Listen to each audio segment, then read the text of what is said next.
Bismillahirrahmanirrahim. Alhamdulillahi Rabbil alamin. Wal aqibatu lil muttaqin. Wassalatu wassalamu ala ashrafil anbiya'i wal mursalin. Muhammadin al-Mustafa sallallahu wa ala alihi wa ashabihi ajma'in. Amma ba'd. Assalamu alaikum wa rahmatullahi wa barakatuhu. Урматтуу жамаат, кош келипсиздер. Бүгүнкү устазыбыздын жетекчилигинде уюшулган Ханафи дини уюмунун мавлут кечесине баарыңыздарды кош келиңиздер дейбиз. Иншалла ар бир кадамыңыздарга Кудайым соопторду жазып, күнөөңүздөрдү кечирип, даражатыңыздарды бийик кылып, ишиңиздерге ийгилик берген болсун. Урматтуу жамаат, мына устаздарыбыз кандай сонун жан эргите турган пайгамбарыбыз саллаллаху алейхи вассаламдын деңизинен бир тамчы болсо дагы чаңкагыбызды кандыра турган жакшы бир маектерди куруп берди. Мына ушундай жакшы, маанилүү, кадыр бартуу, ыйык касиеттүү кечелерди жокко чыгарып бидат дегендер үчүн дагы Молда Халил Дамыла жакшы жоопторду айтып кетти. Эми урматтуу жамаат, энди мына бул бүгүнкү күндө мавлут бир эле Кыргызстанда эмес, балким дүйнөнүн эң көп бөлүгүндө, 3төн 2 бөлүгүндө бул мавлут тирилген учуру азыр. Пайгамбар саллаллаху алейхи ва саллам менин өлүп бараткан сүннөтүмдү тирилткен адамга 100 шейиттин сообу берилет дейт. Урматтуу жамаат, мына ушундай мавлутты тирилткен уламаларыбызга жана сиз менен бизге окшогон жамааттарыбыз кулак салып, ушул мавлуттуу касиетине ынанып келгендигибиз үчүн сиз менен бизге да 100 шейиттин сообу жазылат иншалла. Бул Пайгамбар саллаллаху алейхи ва саллам ушундай бир ааламдын бүт бардык жаратылыштын себепчиси болгон. Керек болсо Кудай Таалам өзүнүн хадис кудусунда айтат: "Лаулака ламма азхартул убудиyyata", ey Мухаммад, эгер сен болбогондо мен кудайлыгымды Кудай деп башкаларга да жарыялабайт болчум, ашкер кылбайт болчум. "Лаулака ламма халактул афлака", ey Мухаммад, сен болбогондо бул фалак, бул асман жерди жаратпайт болчум. На жаннат, на дозок, бүт бардык жаратылышты баарыны сенин урматыңдан сен үчүн жараттым деди.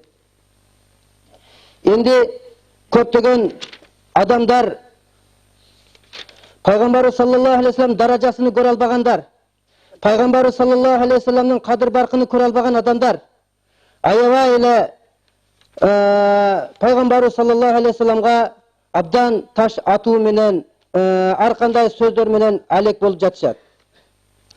Пайгамбар саллаллаху алейхи ва салламдын итааты, Пайгамбар саллаллаху алейхи ва салламдын итааты жана мухаббаты Аллахка итаат кылынгандай эле, Аллах Таалага мухаббат кылгандай эле фарз. Алланын мухаббаты фарзбы, Расулуллах саллаллаху алейхи ва салламдын мухаббаты да фарз. Жана Пайгамбар саллаллаху алейхи ва саллам бардык сыфатта Аллах Таалага шерик, бир гана убудиятта, мабуд деген Аллах Таала ибадатка ылайык татыктуу деген гана темада Пайгамбар саллаллаху алейхи ва саллам шерик эмес. Аллах Таала убудиятта вахдат, жалгыз. Лекин таазимде Пайгамбар Мухаммад саллаллаху алейхи ва салламды, мухаббатта, итаатта Пайгамбар саллаллаху алейхи ва салламды өзүнө шерик кылды. Астагфирулла ва рафа'на лака зикрак. Ey Мухаммад, сенин зикриңди биз ушунчалык жогору көтөрдүк. Кайсыл жерде Аллах Тааланын зикри айтылса, Расулуллах саллаллаху алейхи ва салламдын зикри да ошол жерде айтылат.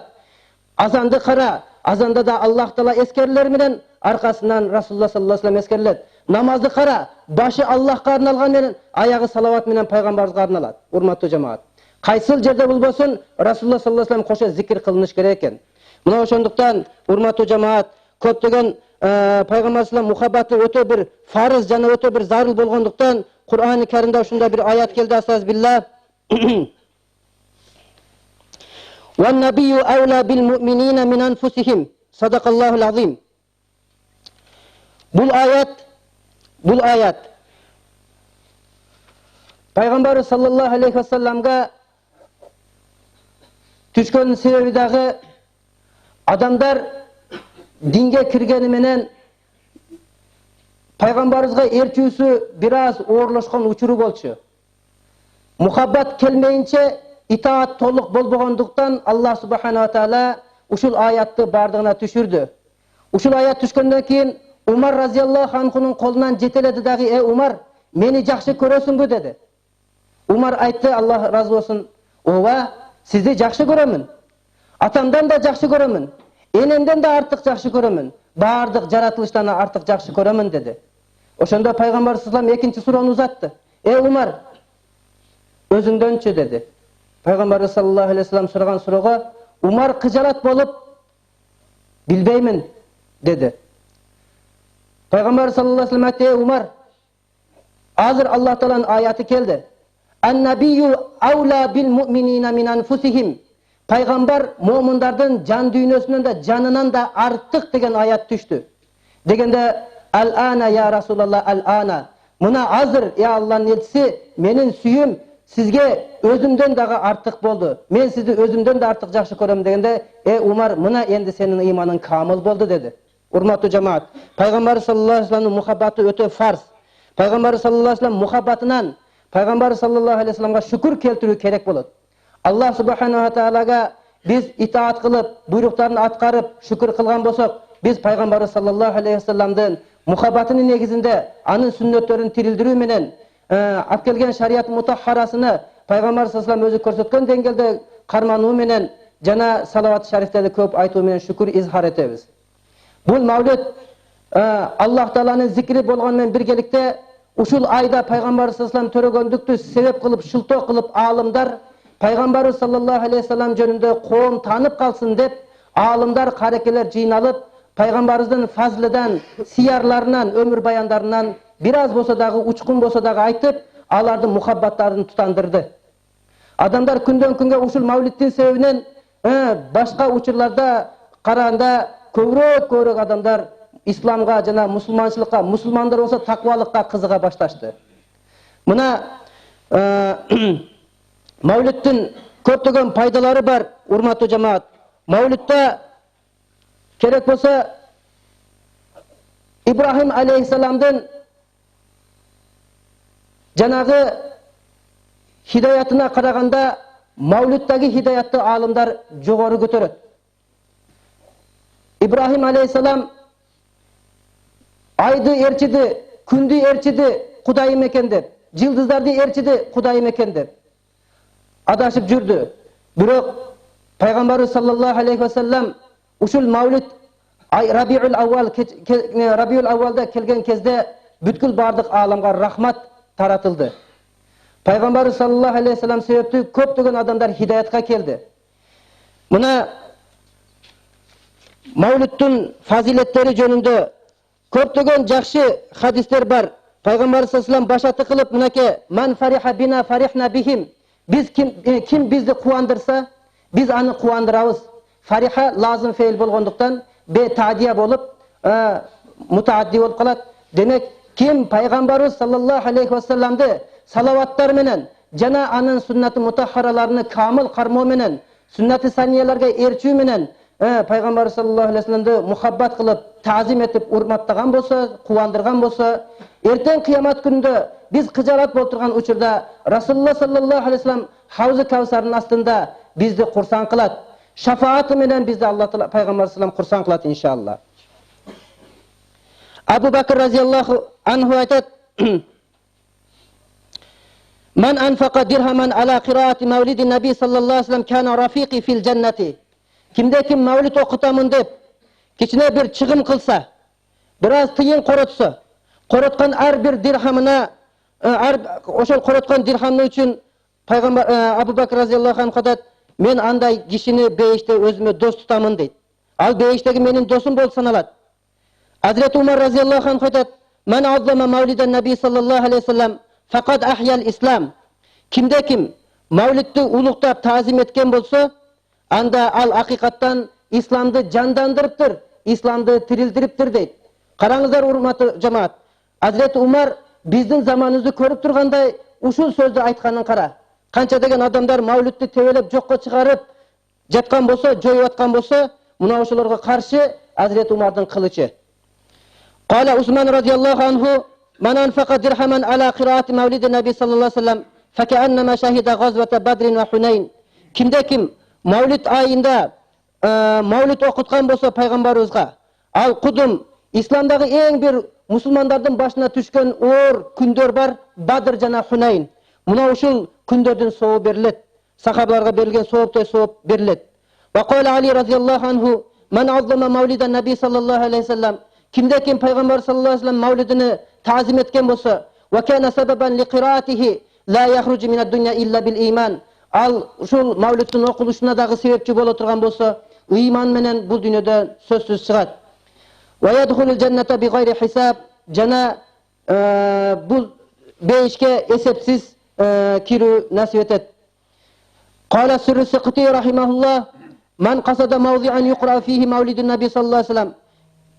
Кимде ким маулид окула турган жерге барса, бүгүн маулид окулат экен, мен барайын, маулид угайын деп ниет кылып ихлас менен барса, у'тия равзатун мин риядил жанна. Ал адамга бейиштен бир бакча берилет. Лианнаху ма касада заликал мавди илля махаббатан наби алейхи салам. Анткени ал киши ал жерге пайгамбарды мухаббат кылгандыгы үчүн маулид окуйм, угамын деп барды. Мына ошол себептен "Ваман ахаббани кана ма'ия фил жаннати." Расулуллах саллаллаху алейхи бир хадисинде келет: "Ким мени жакшы көргөн болсо, бейиште да мен менен чогуу болот." Хасан Басри разияллаху анху айтат: "Мен жакшы көрөт элем, лау кана ли мислу жабал ухудин захабан." Ухуд тоосундай салмактуу алтыным болгондо, "Фа анфактуху ала қираати маулидин наби саллаллаху алейхи вассалам." Ошол алтындардын бардыгыны бир гана маулид окууга гана жумшайт элем дейт Хасан Басри рахимахуллах. Junayd al-Baghdadi qaddasallahu sirrahu: "Man hadara maulidan nabi sallallahu aleyhi ve sellem ve azzama qadrahu faqad faza bil iman." Kimde kim maulid majlisine kelse, jana maulidin qadrini bağlap, bartap, ta'zim etse, faqad faza bil iman, al haqiqattan anın imanı taşkındaptır. Ma'ruful garhi faqih alim aytat: "Allah razı olsun, men hayya ta'aman li ajli qiraati maulidin nabi sallallahu aleyhi ve sellem." Kimde kim maulid okutamın dep жакшынакай бир жомарттык дасторконун салса, ва жамаа ихванан достарларын чакырса, вала биса жадидан сүйүнгөнүнөн жакшынакай кийимдерин кийсе, ва табаххара ва тааттар жакшынакай жыпар жыттуу нерселерди sevинсе, ta'ziman li maulidi nabi sallallahu aleyhi ve sellem, пайгамбарыбыздын маулидин урматтап, хашарахуллаху явмал кыямат маал фуркатил ула. Аллах таалам аны алгачкы жамаат менен тирилдирет. Минен набийин ва салихин, пайгамбарлардан жана салихтерден болгон жамаатка кошот. Ва кана фи а'ла иллиин, жаннаттын дагы иллиин деген эң бир ыйык, бийик даража бар, ошонун эң төрүсүндө болот. Мына урматтуу жамаат, имам Фахриддин Рази муфассир айтат: "Ма мин шахсин қараа маулидан наби саллаллаху алейхи ва саллям ала милхин." Кайсы бир инсан маулидти же бир тузга, унга, же бир жейлетиган нерселерге окуса, илля захарат фихил баракату, окулунган маулидтин берекеси ошол жер жемиштер, тамак аштарга сиңет. Васала ва фи кулли шайин васала илейхи мин заликал маъкул фа иннаху yaztarib ва ла yastaqir hatta yaghfirallahu li akilih. Ошол жер жемишти ким жей турган болсо, ордунан нары бери кыймылдатпастан туруп Аллах таалам алардын күнөөсүн кечирет дейт урматтуу жамаат. Ва ин қара маулидан наби саллаллаху алейхи ва саллям ала маин, эгер бир сууга окуй турган болсо, фаман шариба мин заликал ма, ошол сууну ичсе, маулид окулунган сууну, дахала алфу нурин ва рахма, жүрөгүнө 1000 деген нур жана 1000 деген рахмат кириптир. Ва хаража минху алфа гуллин ва илла, анын жүрөгүнөн 1000 деген дат жана заңдар чыгат. Ва ла ямуту заликал қалбу яма тамутул кулуб, жүрөктөр ыймандан алсырап өлүп аткан кезде анын жүрөгү ыйман менен жандуу болуп турат. Имам Жалалиддин Сюти рахимахуллах айтат: "Ма мин байтин ау масжидин ау махаллатин", үй болобу, же болсо мечит болобу, же айыл болобу, кайсыл жерде куриа фихи маулид, пайгамбар саллаллаху алейхи ва саллям маулид окула турган болсо, илля хафатил малаикату заликал байт вал масжид авил махалла, ошол үйдү, ошол айылды, ошол мечитти периштелер канаттары менен курчайт, асман тирей. Ва саллатил малаикату ала ахли заликал макан, ошол маулидке келген коноктордун бардыгына периштелер дуа кылат.